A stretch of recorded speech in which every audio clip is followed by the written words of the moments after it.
was supposed to be a flawless morning. Adrian Blake, CEO of Blake Industries, was about to close a $200 million merger, a deal that would define his career.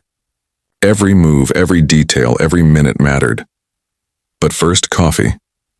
The downtown cafe buzzed with the early rush, clinking cups, low chatter, the hiss of the espresso machine.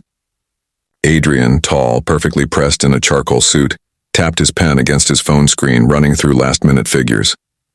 He was calm on the outside, but his mind was razor-focused. In less than an hour, he'd be sitting across the table from international investors. No distractions. No delays. "Next, please," called a bright, unfamiliar voice.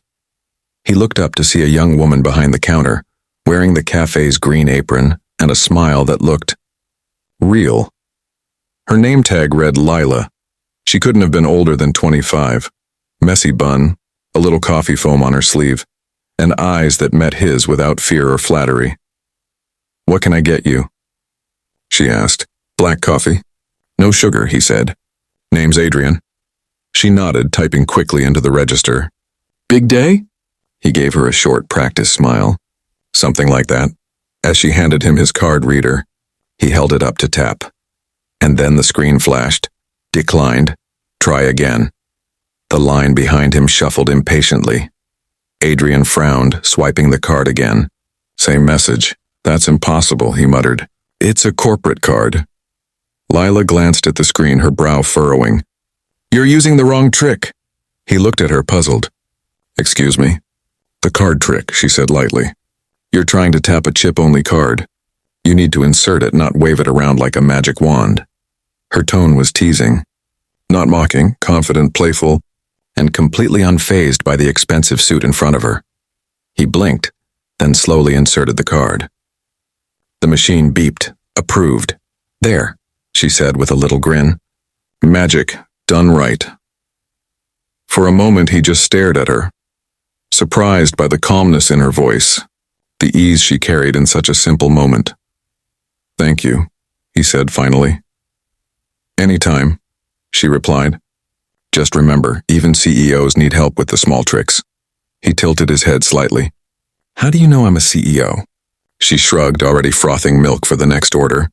"You look like someone who forgot what sleep is." He laughed quietly, something he hadn't done in days. "Adrian," a voice called from the door, his assistant pale with nerves. "They're waiting. The conference room's live in 5. He nodded and turned to leave, but before he did, Lila called after him. "Hey, Mr. Important." He stopped. "Whatever deal you're about to close, don't forget to smile. It looks better on you than stress." He left with his coffee, but her words followed him all the way to the boardroom. 30 minutes later, the boardroom was tense. Investors from Tokyo sat across from him.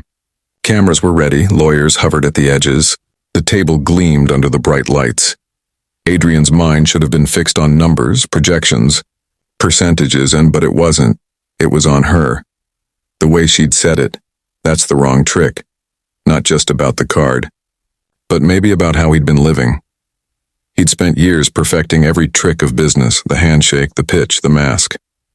But when was the last time anyone had told him to smile? The lead investor, Mr. Tanaka, spoke sharply.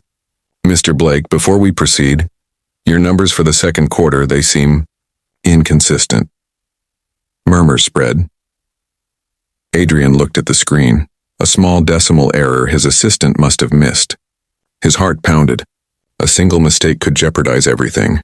But then, in his mind, he heard her again. "Even CEOs need help with the small tricks." He took a breath, calm, composed, then said, "You're right, Mr. Tanaka, that was our mistake, and I appreciate you catching it. Transparency builds trust. Let me fix it before we continue."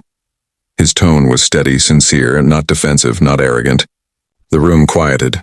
He adjusted the figure manually, reran the projection, and showed the corrected forecast. Stronger, more realistic. Mr. Tanaka's lips curved slightly. Honesty under pressure, rare. The tension broke. Contract slid across the table.